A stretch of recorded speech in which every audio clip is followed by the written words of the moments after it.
Hello everyone, welcome to MCX2, where we discuss solved true crime cases. I'm May. And I'm Mindy, and today we'll be discussing the TikTok Suitcase Alki Beach murders based in Seattle, Washington. To start, we are going to be talking about the bodies that were found by the teenage TikTokers using the Randonautica app. Now, these TikTokers go by the username @Henry.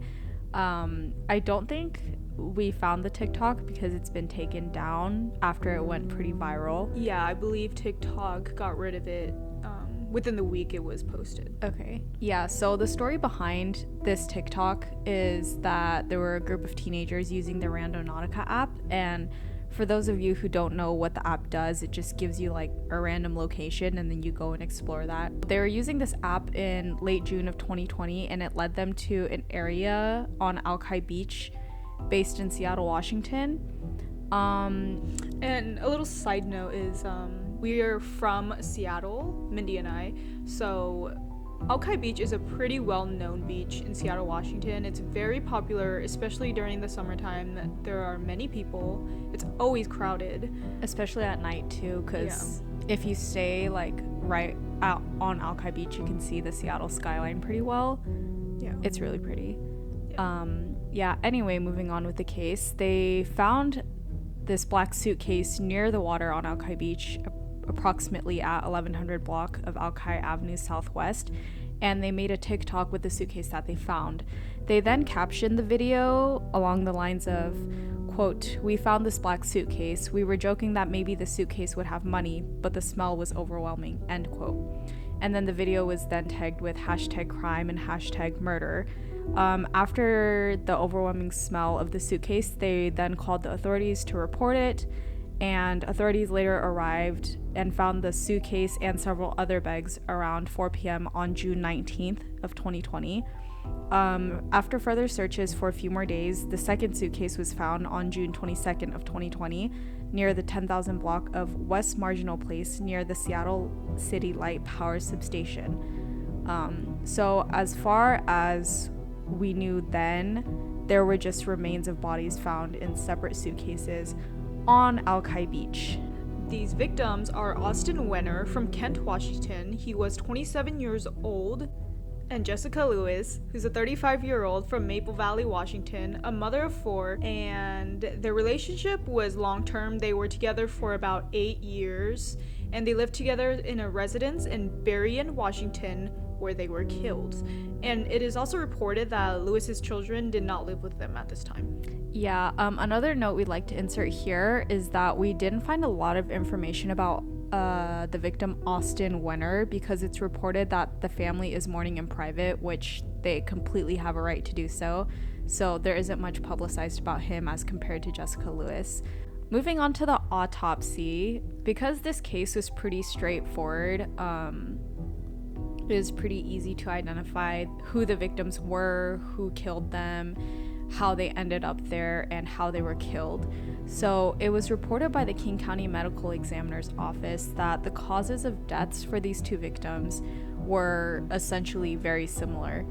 For Jessica Lewis, she suffered multiple gunshot wounds, and for Austin Wenner, he had a single gunshot wound. Both victims were also noted to be brutally beaten, shot, and then dismembered before they were disposed of at Alki Beach. State forensic anthropologist Dr. Kathy Taylor notes that the cuts and amputations of the parts of the bodies were super disorganized and not quote-unquote clean cut, and this will come into play later when we talk about how they were killed and the whole process. After these remains were found, they were traced back to their murderer, and here we are gonna start talking about him. Him as in Michael Lee Dudley, 62-year-old man from Berrien, Washington. So he actually owned the estate and residence that the victims lived in on Amboam Boulevard South in Berrien, Washington. And May and I kind of want to talk about this really weird contrast in how he appears to look like physically versus him like personality wise. So if you guys look at the photo that we've inserted of Dudley here, he looks like Santa Claus. He does. Basically like anybody's grandpa. Yeah. Basically. Like a very like cuddly old man, you know? Somebody that you would want to talk to or like see on the streets and like, oh hey, like he looks like such a nice guy, someone nice to talk to. Right. And I don't know, it's just surprising. Like his face does not match his actions. Right. The things that we will talk about that he has gone through and inflicted in the next few seconds here is just crazy weird compared to his looks. Here we'd like to insert a formal warning of sensitive content coming up, content including abuse and sexual abuse, some things that he has been accused of, and some things that he has been charged of, and May's gonna go through that long list. So if you are a child or sensitive to these kind of content, please click out and return later. These reports were actually based from personal encounters with Dudley, and the first report comes from his ex-girlfriend, who said he violently assaulted her and abused her, and he was charged in 2016 for this. Other reports from his own daughter about sexual assault states that he sexually abused her, drugged her, and then raped her.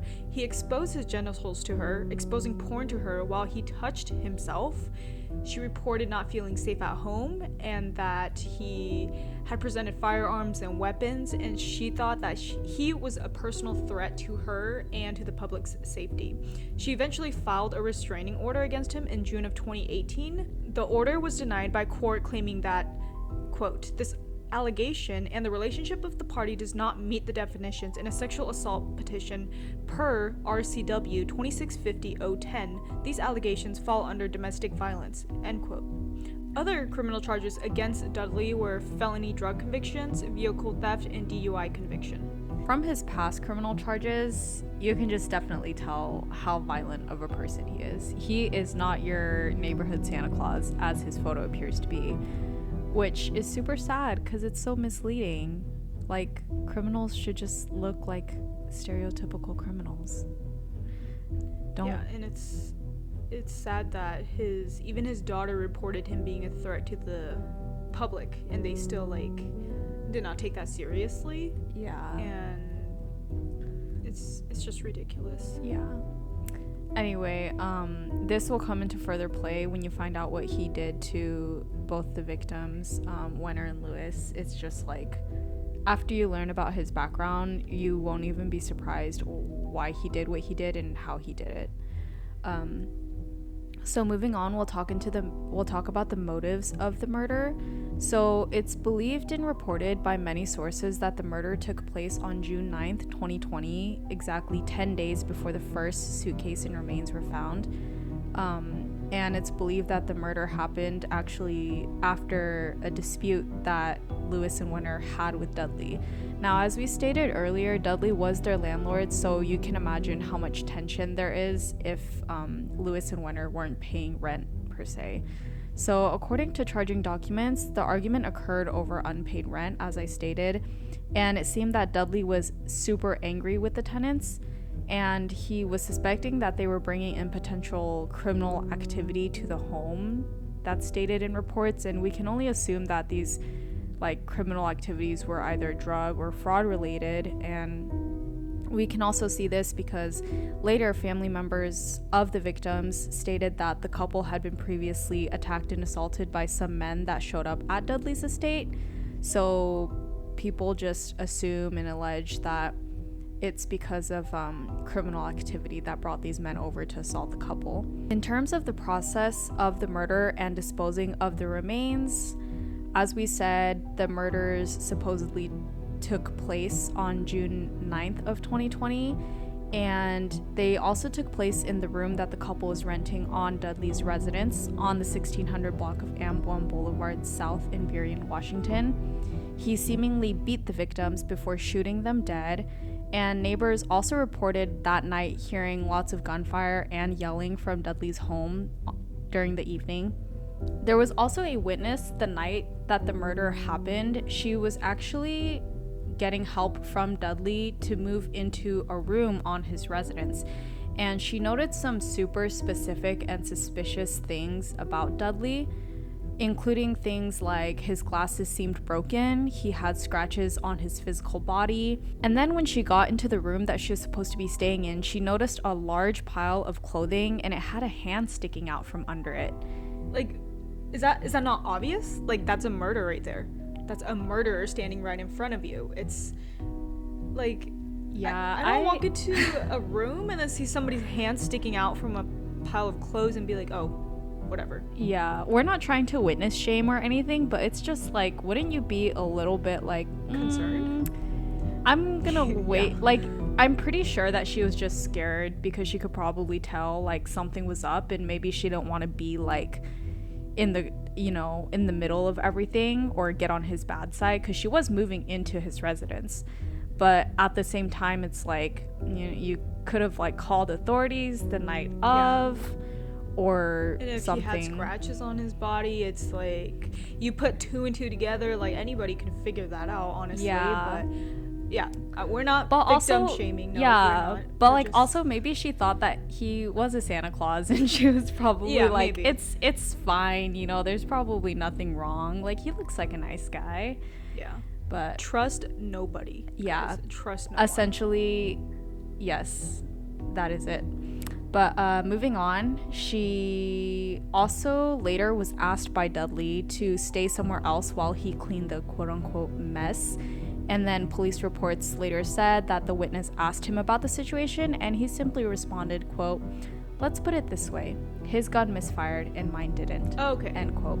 That's another problem right there. Big red flag. Yeah, definitely. He just admitted to killing somebody. Basically a confession. And exactly. She and then by this point, it makes perfect sense that she didn't do anything, because she was probably like scared the shit, out of him. Yeah. But then that gives you more of a reason to call the cops. Like we said, we're not trying to witness shame. It's just like, I think it's easy for us to be reading the reports of it like a year after it's happened and being like, oh, come on, why didn't you just call 911? Yeah. But probably in the moment, we'd probably also be in her shoes, like holding on to dear life and trying not to provoke anything because of what he's just confessed. So that makes perfect sense. Later, she also stated that when she was leaving the property that night, she saw Dudley laying down plastic on the floor in the basement before she left, which essentially implies that he's prepping for the dismemberment of the remains. Like, why else would you lay plastic on the floor? Was he going to paint his basement? Probably not. Dudley then separated the victims into different bags and different suitcases before hiding and disposing of them. The state forensic anthropologist, Dr. Kathy Taylor, believes that there were more people involved in at least the dismembering of the bodies because the cuts on them were super different and disorganized. Because the effort needed to dispose of the remains in different areas called for suspicion of the work of more than just Dudley. Yeah, and like we were talking about earlier, when the victims were first found, this anthropologist, Dr. Kathy Taylor, did state that she believes that more than one person was involved, like, in at least the dismembering. Like, it makes sense for Dudley to be to be the one person to murder both victims, but the fact that his, like, dismemberment cuts and stuff of both of like all the remains, yeah, super inconsistent, super disorganized. It makes complete sense that someone would think that there was more than just Dudley involved in the dismemberment, which is really sad. Moving on to the arrest and charge of Dudley. So as we stated earlier, Dudley was the main suspect in this case, and this is due to witness interviews, which led detectives to question Dudley. Here we have some notes from Jessica Lewis's aunt. Her name is Gina Jeske, I believe. And Gina reported some statements that were made by Jessica Lewis before her death about Dudley, but Gina was the one to report these statements.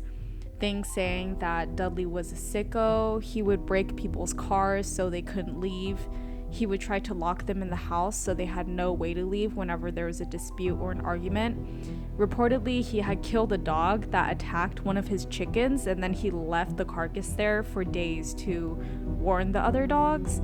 And there was a time that Lewis stated to her Aunt Gina that Dudley had threatened an electrician with his gun after having an argument with him. So just from these reports, it's like there's no way that anybody could doubt that, like, Dudley didn't do this. Yeah, he was a threat to people close to him, to the public, and even to animals. Like, that's sickening, and that's ridiculous, and that's sad. It's just like, all these signs were here before. Right. It's just so inhumane. And he's so manipulative. He's like, I'm the landlord, so I can lock you in here when I'm angry with you, so you can't leave. And it's like, what are they supposed to do? They can't get in an argument with their landlord because that's where they live. Like, where are they supposed to go? Oh, that's just so unfortunate. There was a search warrant that was served on August 19th, 2020. The day that the first suitcase and remains were found. The police reportedly found bullet holes, emptied rounds, and blood in the blue room. It's reported as the blue room, I believe, because the room was blue, and that was where they were probably beaten, shot, and killed. And then Dudley was arraigned in the King County Superior Court on Tuesday of September 8th, 2020. He was then held on a $5 million bail in Seattle's King County Jail and charged with 2 counts of second-degree murder, which I think is a load of BS, because if it only took him one argument to kill these 2 people, how many times has he, like, planned it before? Exactly. Yeah, especially because Jessica reported to her Aunt Gina that he has been, like, threatening, like, in the past. It's like he's probably thought about killing them many times before, and this was just the final straw. So, which I don't freaking understand, because he is the landlord. He can literally just kick them out. Like, he has the right to do that. Right. Like, it's like, if they're not paying your rent and you're not, like, happy with it, take them to court. But also at the same time, it's like he should have a little sympathy for these people, especially because June 2020 was just, a couple months into quarantine. Exactly. When COVID, like, became really big, especially here in Washington State. Everybody was struggling. Yeah, COVID started in this state. Yeah. So everyone here was struggling. Also, like, this kind of, the way that I kind of saw how he killed, like, his tenants instead of solving the solution like an adult, is like when people kill their spouses instead of getting a divorce with them. Oh yeah. That is a really similar comparison. And I'm like, there are so many other ways to solve issues, and killing somebody, like, never solves anything. No. On March 3rd of 2021, Dudley had a bail hearing in which he asked for a reduction in his $5 million bail. He asked for it to be reduced to $500,000. Wow. Yes, that is correct. He's asking for millions of dollars less, which again, I'm calling BS. And Dudley's defense attorneys, they are actually from Law PPLC, based in Kent, Washington, and they are Bradley G. Barshis and Harry S. Steinmetz, I believe. And they argued for this bail to be reduced because it would allow for Dudley to be released and electronically monitored instead of sitting in jail. So something similar to, like, home detention or something like that. And in addition to this, they also presented 11 letters that were attesting Dudley's good behavior. Quotes taken from these letters include things like, he's taken in people and he's helped people, he's flown to California where there's been a need for people in the wildfires, and then his sister, Lisa Mundell Green, also stated that he's a compassionate and caring person and alleges that it's his personality, this compassionate and caring personality, I'm doing, like, air quotes right now, that has landed him in this terrible position. Which is like, this doesn't even make sense. His sister is saying that it's because he's so, like, compassionate and caring that basically he's willing to just take whatever is coming to him even though he's not guilty, which this doesn't make sense. Like, this is not what compassion is, Lisa. The prosecuting attorney, Mary Barbosa then argued that the way the bodies were found and the evidence of Dudley's cell phone pinging at a tower near his house during the time of the murder was way too severe of a crime to lower his bail, which I agree with her. Yes. Yep. Good job, Mary. In conclusion, the judge denied Dudley's bail reduction request.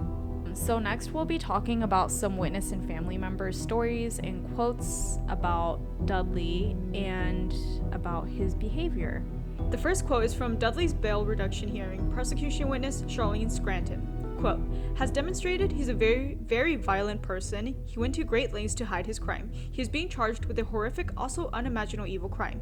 We believe a reduction in bail or a release from jail will place our lives and the lives of others in great danger. We feel he will tamper with the case and he is a flight risk due to the fact that he does not have outside contacts with the state. He's demonstrated that he seeks the weak, he's manipulative, controlling, and danger to us all. Our families believe this would be a great injustice if he were to be released. This man should not be let out to put anybody else through what we've been through. End quote. Yeah, and I definitely think this is a really telling quote from the witness, Charlene Scranton, because she's essentially like publicly stating exactly what Dudley's daughter had stated in 2018. Accusing him and telling everybody in the court system that he's like a personal threat to her and he's super violent, super manipulative, and he's a public threat, like a public safety threat. Mm-hmm. So it's just really, I think, ties it up really nicely to have a prosecution witness say something that Dudley has been accused of in the past. Our next quote is from Gina Jeske, Jessica Lewis's aunt. Quote, I am Jessica Lewis's aunt. I'd like to make a statement on my family's behalf. Medical examiners concluded more than one person had helped assist the disposal of my niece and her boyfriend. To date, nobody else has been charged except Mike Dudley. The week he was arrested, somebody contacted me. They were crying and absolutely petrified that Mike Dudley was going to get out of jail and come kill them. I convinced them to contact the detectives on the case.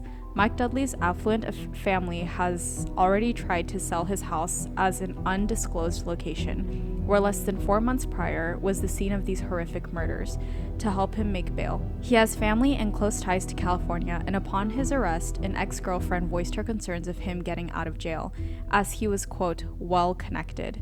Besides the safety and possible intimidation of potential witnesses or accomplices, his history of telling others how he wants to kill his neighbors or other people should be enough to make sure he is not released back into the community, as there are too many uncertainties needing to be addressed before the truth of whom or how others indeed helped him carry out this horrific crime. Most of all, it's for my family's sake and her children's sake that this man remain in jail. He has already bestowed so much pain and sorrow to my family, but to Austin's family and even his own, please don't risk another family becoming victims for the sake of Mike Dudley's accounts of fairness. As it's not fair, he took 2 young lives away, scarring and forever hurting everyone who knew and loved Jessica and Austin. There are reasons why people are scared to death of this man, possibly more afraid of him and what he's capable of than telling the truth to police. Thank you for your consideration. End quote. And as far as we know, Dudley remains incarcerated to this day. The man's is still in prison, which he deserves to be there forever. I hope he's there forever. Yeah. So this was an overall pretty straightforward case. Yeah. And it's a very sad case. Truly devastating. Exactly. And it's just sad.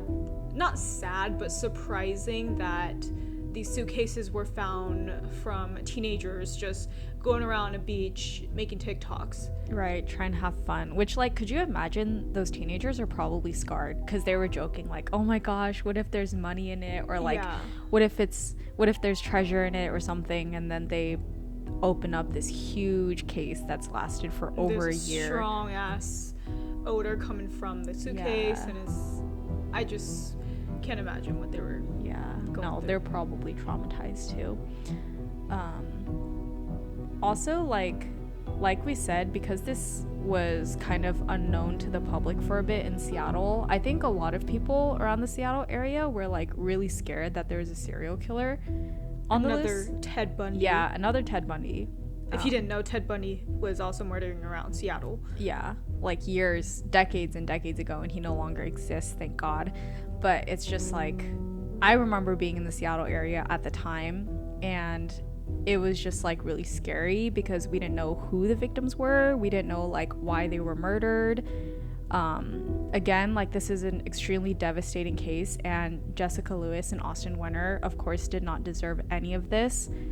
But it's like, I'm sure people are grateful and glad that their murderer has been caught and that there actually isn't a serial killer on the loose. But then again, we never know. Like, Michael Lee Dudley, violent man, he looks like Santa. Yeah, he probably could have killed before. We don't know.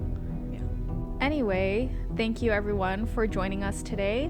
Please subscribe, like this video if you liked it, subscribe to our channel.